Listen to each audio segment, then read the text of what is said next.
Harmeet Dhillon is obviously a famous civil rights attorney. She's highly familiar with this case, and we have to ask, why did a judge allow cameras into the court to take pictures of Trump? Normally you see sketches.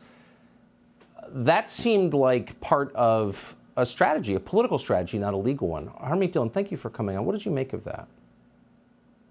Well, I agree with you, Tucker. I mean, if the Democratic Party is using this prosecution, which I believe they are, to influence the outcome of the next election, this photograph is going to be a prop in those campaign ads. And it all seems to be, really well targeted towards that.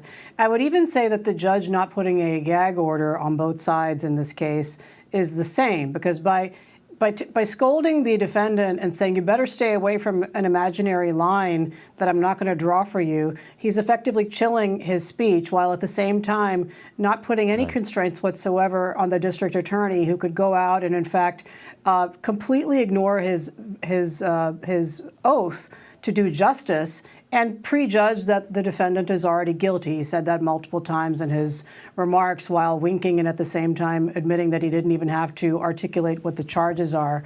So this entire proceeding seems to be clearly rigged in a political manner. And somewhere along the way, Tucker, Americans may have not noticed that the Democratic Party has basically turned into a gang of thugs. There is no concept of due process. There is no concept of even, with a straight face, attempting to tie the charges to something that you can prove in front of a court of law that could stand up on appeal.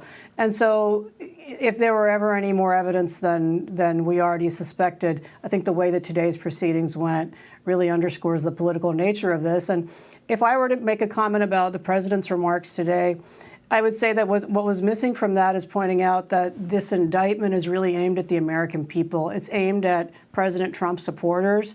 It's aimed at terrorizing people away from supporting a particular candidate.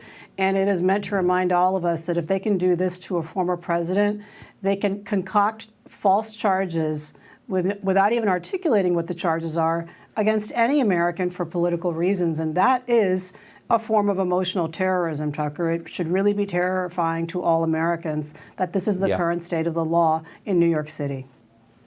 He should say that in every public appearance going forward. I agree with that. Harmeet Dhillon, thank you so much.